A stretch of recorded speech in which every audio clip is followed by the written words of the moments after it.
ბერძნულ მითოლოგიაში არის ასეთი პერსონაჟი, პერსეფონე, რომელიც ქვესკნელის მეფემ ჰადესმა მოიტაცა და მიცვალებულთა სამეფოში დაატყვევა. პერსეფონეს დედა, ნაყოფიერების ქალღმერთი დემეტრა, მთელ დედამიწაზე ეძებდა, მაგრამ ვერსად მიაგნო.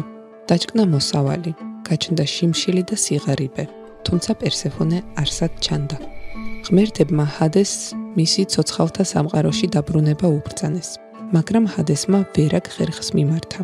მან პერსეფონეს ბროწეულის 6 მარცვალი აჭამა, რითაც საბოლოოდ მიაჯაჭვა ქვესკნელს, ვინც აჩრდილთა სამეფოს ნაყოფს იგემებს, ორ სამყაროს შორის გამოკეტილი რჩება. ყველა ვიცნობთ პერსეფონეს, ემიგრანტ ქალს, რომელსაც მძიმე შრომამ აგემა ბროწეულის მარცვლები და საბოლოოდ მიაჯაჭვა სახლისგან 1000-ობით კილომეტრით მოშორებულ მიწას.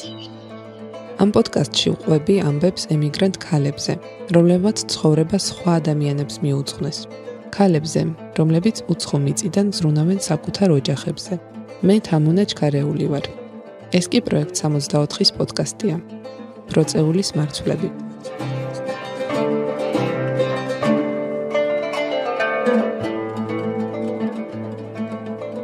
მარცვალი მეორე. საბლანუთ. იცით რა არის აზაკა?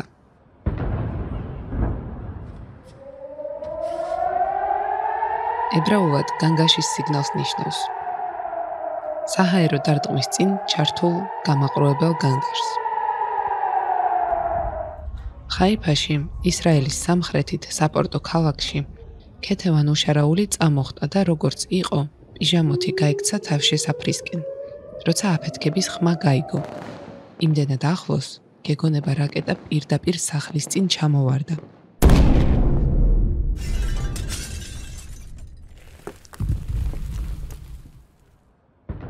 ღამის 10 საათი იყო, მაგრამ შეღამებულში მაინც დაინახა 3 ასვეტილი მტვერი. აქა-იქ ფანჯრები ჩაილეწა. ხალხი თავშესაფრებში შევარდა. თვალებში ჩაუხედეს სიკვდილს. ისრაელში თავშესაფარი სახლებშივეა მოწყობილი. შიშველი კედლები, სახლიდან ჩამოტანილი ძველი სკამები და აუცილებლად ერთი შეკვრა წყალი. სხვა არაფერი. ყველა ოთახს აქვს რკინის ჯებირიანი პატარა სარკმელი. რიდის დროს რკინები უნდა გააღო. ვაი და სახლი ჩამოინგრა, მაშველებმა რომ იქიდან გამოგიყვანონ. სირენები რომ გაჩერდება, 10 წუთს მაინც კიდევ უნდა დარჩე და მხოლოდ მაშინ გამოხვიდე. საჰაერო იერიშისგან თავის გადარჩენას კიდევ ერთი მკაცრი ინსტრუქცია ახლავს თან. დატოვეთ ხანდაზმულები, იფიქრეთ გადარჩენაზე.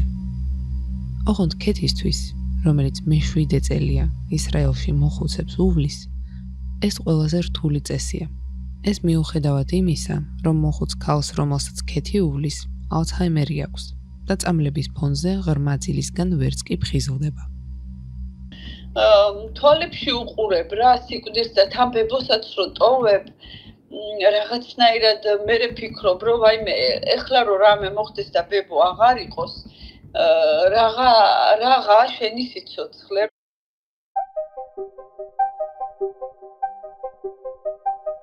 ღაზას სექტორში კონფლიქტი, რომელიც ბოლომდე არც არასდროს დასრულებულა, 2023 წლის ოქტომბრიდან გამძაფრდა. ჰამასის იერიშის შემდეგ ისრაელმაც არ დააყოვნა პასუხი. შედეგად გაჩაღდა სისხლისღვრა, რომელიც დღემდე არ გაჩერებულა. ღაზა ისრაელის სამხრეთით მდებარეობს. ხაიფა კი, სადაც ქეთი ცხოვრობს, ჩრდილოეთითაა. მაგრამ ისრაელში ადგილი არაა, სადაც რაკეტა არ შეიძლება დაეცეს. კონფლიქტის გამწვავების ზუსტად 1 წლის თავზე, 7 ოქტომბერს, ერთმა რაკეტამ ეგრეთ წოდებული რკინის გუმბათი მაინც გაარღვია და საგზაო ნაწილს დაეცა. 8 ოქტომბრის სისხამდილით 6 საათზე ქეთი ნანგრევების სანახავად წავიდა. იქ კი უკვე ყვავილებს რგავდნენ. ეს მასწავლეს. რაც შენ არ გეხება, რაზეც შენ აზრი არ აქვს, თავიდან ბოლომდე, ანუ არ ახარ ჩახედული, იქ შენი საქმე არ არის. შენ აკეთე შენი საქმე, შენი აგური დადე, მე ჩემს აგურს დავდებ და აი ესე ავაშენოთ ქვეყანა. დაცულად ვგრძნობ თავს და არ ვაპირებ ომის გამო დაბრუნებას. აბსოლუტურად ყველაფერი მიმდინარეობს ისევ ისე, ანუ ჩემი მუშაობის გრაფიკი, ჩემი ცხოვრების სტილი, როგორც იყო აქამდე. ოღონდ სულ ასე მშვიდად არ იყო. თავიდან ქედის ეგონა მორჩა. ომი დაიწყო, რა მეშველება. სახლში ხომ არ წავიდე. გული გადაუქანდებოდა ხოლმე. მაგრამ მოხუციც ოლქმარი და მათი შვილები მხრებს იჩეჩავდნენ. აქ სულ ომია. და მართლა, მან ხომ სულ ომია. კონფლიქტი არასდროს არ მთავრდება. უბრალოდ ხან აქტიურ, ხან პასიურ ფაზაშია. მთელი ცხოვრება გვესმის ისრაელი, პალესტინა, ღაზა, რკინის გუმბათი. ქეთი ამბობს, ისეთი არაფერიც არ არის. სიგარეტის კვამლივით ჩანს ჰაერში ასხლეტილი რაკეტების კვალიო. ომმა და ხალხზე დაკვირვებამ მას რაღაც ახალი დაანახა. მას სწავლა ბევრი რაღაც. მას სწავლა მოთმინება, მას სწავლა თვალებში როგორ უნდა ჩახედო სიკვდილს და მაინც გადარჩე. მოთმინებითა შენითა მოიპოვა სული შენი. ეს ფრაზა სახარებიდან მეგონა, მაგრამ პირველწყარო უცნობი ყოფილა. მე ვერ მივაკვლიე. ჩემი წარმოდგენით, ან უდაბნოში განდეგილ ბერს უნდა დაეწერა, ან ემიგრანტ ქალს. ქეთი უშარაული უდაბნოში რომ ჩავიდა, 39 წლის იყო. და მანქანაში ვზივარ და ფიქრობ, რომ ამ უდაბნოში მე როგორ უნდა ვიცხოვრო, მთელი გზა იყო რაღაცა ყვითელი, აი უდაბნო რომ ინახავს ფილმებში. და კედლები, ეს ყვითელი კედლები, ქვის კედლები, სიცხე დეკემბერში, ანუ სიცხე ისეთი სიცხე კი არა პაპანაქება, ანუ მე ქურთუკით წავედი და არ იყო საჭირო იმდენად მისაღები კლიმატი იყო. დეკემბერში ყვავილები ყავ და ისრაელი მეორე არჩევანი იყო ამერიკის მერე, სადაც ქეთის ვიზა არ მისცეს. მას აუცილებლად ლეგალურად უნდოდა წასვლა. ისრაელი მე-6 ქვეყანაა საზღვარგარეთიდან საქართველოში გამოგზავნილი ფულის რაოდენობით. აქედან იქ ბევრი ჩადის ებრაელი ქართველების ოჯახებში სამუშაოდ და არც ენის პრობლემა ექმნებათ. ქეთიმაც ასეთი ოჯახი ნახა. ფული ნაცნობებში ისესხა. გასაუბრება ონლაინ გაიარა და ოჯახისთვის საჩუქრად წამოღებული ჩურჩხელებით დახუნძვული ხაიფაში ჩავიდა. ოღონდ ქართველმა ებრაელმა ანა როდონაიამ, რომელიც დიდხანს და ყურადღებით არჩევდა მომავალ მომვლელს, ქეთის უთხრა, ჩემი მოლოდინები არ გაამართლეო. აი ესე პირდაპირ უთხრა, სურათში უფრო ლამაზი ჩანდიო. ქეთიმ თავი პატარა ბავშვად იგრძნო. შვილებმა, მეგობრებმა, ყველაფერმა უკან გადაიწია და წინ მხოლოდ ერთი ფიგურა დარჩა. დედა. დავკარგე სამყაროსთან კავშირი და ერთადერთი დამრჩა დედა.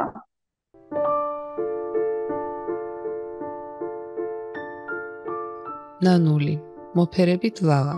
ქალი, რომელიც თუშეთში, სახლის უკან, არხში მატყლს რეცხავდა და თელავის ბაზარში ყიდდა, იმისთვის რომ ქეთის და მის დას უნივერსიტეტში ესწავლათ. ჩავრთავდი თემურ ციკლაურის დედას და ვტიროდი, რომ მეთქი დედა როდის უნდა ვნახო. დედა მინდა, დედა მენატრება, თითქოს ის ბავშვობა, თითქოს უსუსური გავხდი, თითქოს რაღაცა ნაბიჯების გადადგმის ისეთი სირთულე ვიგრძენი, რომ თითქოს დედა მინდოდა, რომ დამხმარებოდა ამ ნაბიჯების აი ესეთი რაღაცა დამემართა.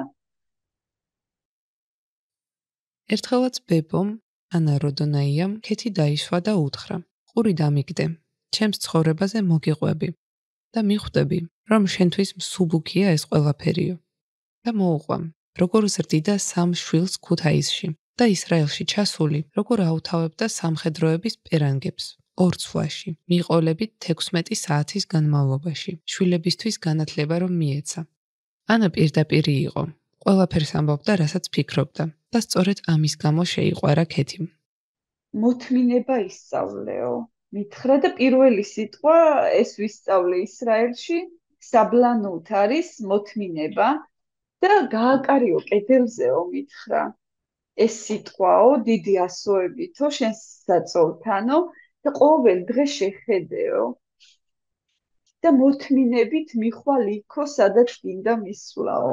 დღემდე, აი, ჩემთვის ეს არის შეგონება, რომელიც იყო უკვე ტრამპლინი ერთგვარი, რაც არ მქონდა, ეს მოთმინება არ მქონდა სინამდვილეში და გავაკარი ეს და ამან იმხელა ინსპირაცია მომცა, რომ ვაკრავდი, შენ მაგარი ქალი ხარ, შენ ამას შეძლებ, მივაყოლე და მთელი კედელი ავავსე ჩემთვის ესეთი ფრაზებით, რაც მე ნაბიჯებს გადამადგმევინებ და ანა როდონაიას სიმსივნე ჰქონდა და ქეთის ჩამოსვლიდან 8 თვეში გარდაიცვალა.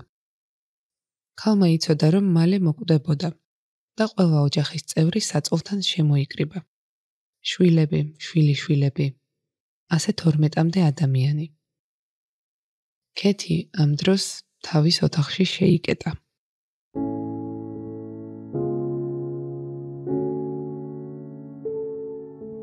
კითხულობს, რომ ქეთი სად არისო? დაუძახეთო, ისო ჩემი ოჯახის წევრიაო, აი მე ხაც მეტირება. ხო და მეც ესე დამლოცა. ხო და შვილებს უთხრა, თქვენ არ გაგიკეთებიათ იმდენიო, რაც ამ გოგომ გამიკეთაო.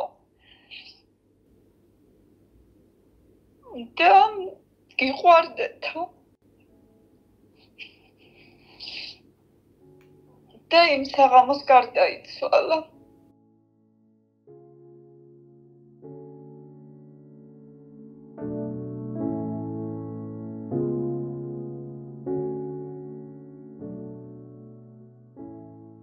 ქეთევანუშა რაული ზემო ალვანიდანაა, ახმეტის რაიონიდან. პირველ კლასელებთან გაკვეთილების მერე ბანკში კრედიტების ოფიცრად მუშაობდა. ღამე კი ხინკალს ახვევდა მეგობრების გაკეთებულ ცეხში. ქეთის გარშემო ნელ-ნელა აკლდებოდნენ ქალები. ყველა ემიგრაციაში მიდიოდა. თვითონ კი ჯიუტად რჩებოდა. 2 ბავშვი რომ თვითონ გაეზარდა. მეზობლების შვილებს უცხო ქვეყნებიდან ლამაზ-ლამაზი ტანსაცმელი ჩამოსდიოდათ. და ქეთის შვილმა უთხრა, მეც მინდა ასეთი. და მე აუხსენი, რომ ეს ამანათი კი შეიძლება მოგივიდეს თქო, მაგრამ სკოლიდან რომ დაბრუნდები დედა რომ არ დაგხვდება მეთქი და ცხელი სადილი და ეძებ დედას ოთახებში მეთქი და დედა არ არის და მხოლოდ მაისურები შეგრჩება ხელში მეთქი, მაგაზე რა აზრის ხარ და გაჩუმდა. უკვე დავწექით, უნდა დაგვეძინა და კარებზე მომიკაკუნა საძინებლის, შემოვიდა ტირილით და მეუბნება, რომ ვიფიქრეო და არ წახვიდეო, არ მინდაო მაისურებიო. მაგრამ მაგდანა და თინათინი გაიზარდნენ და წასვლა თითქოს გარდაუვალი გახდა. ყველა წასული ქალი ამისკენ უბიძგებდა და დახმარებას პირდებოდა. ქეთი ყოყმანობდა. იმ წელს პირველი კლასი მიიღო და ბავშვებთან დაშორება უჭირდა.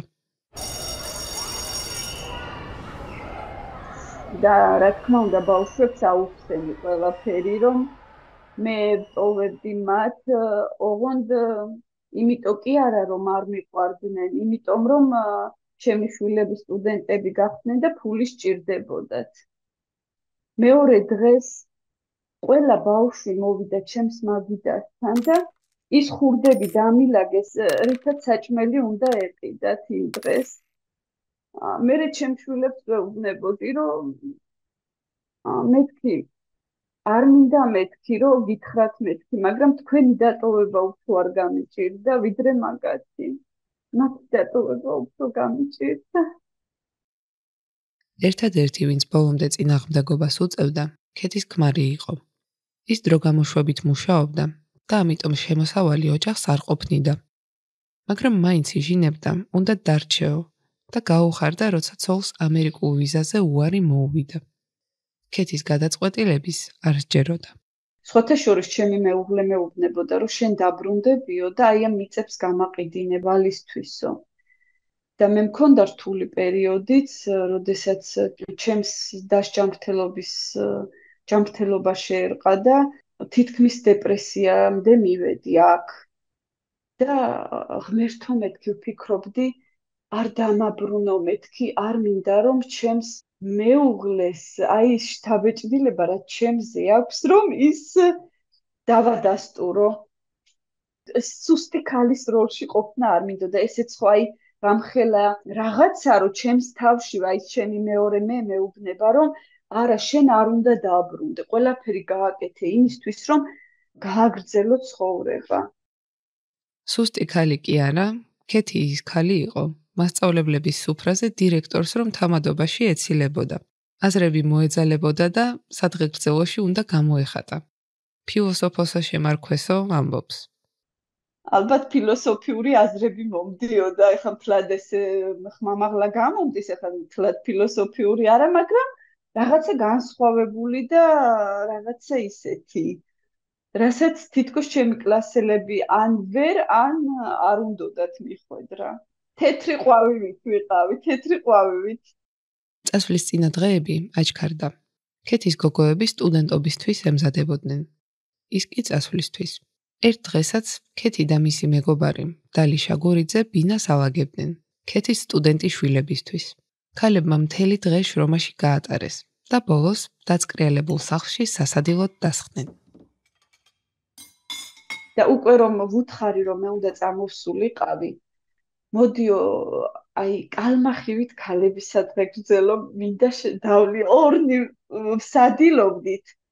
ის ხო დინების საწინააღმდეგოდ მიდისო და აი ესეთები ვართო და იცოდე მაგრად იყავიო და მახსოვს ყოველთვის ეგრო ჩვენ კალმახი ქალები.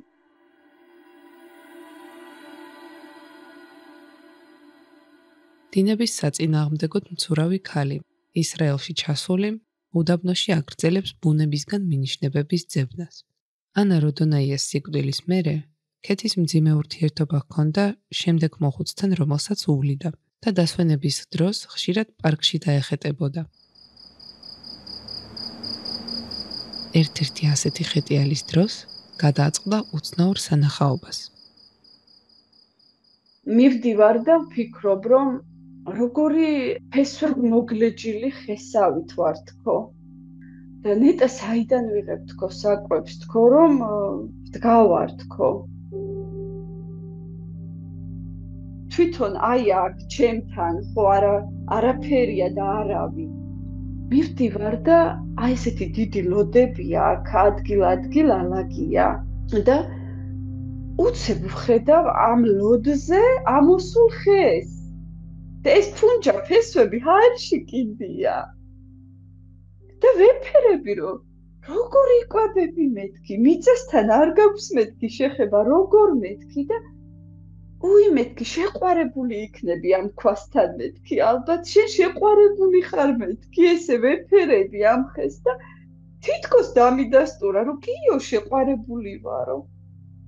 და მე ჩემ თავს ვეკითხები, რომ ეს ხე კი არის ამ ქვასთან ჩახუტებული და შეყვარებული მეთქი და შენ რასთან ხარ მეთქი, შენ ვისთან ხარ მეთქი ჩახუტებული.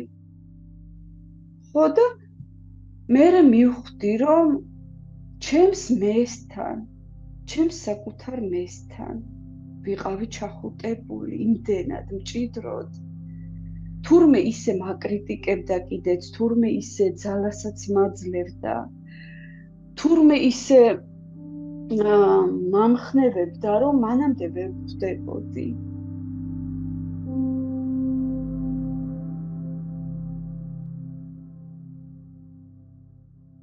აბა გაიხსენეთ, რამდენი ამბავი იცით დაბრუნებულ ქალებზე.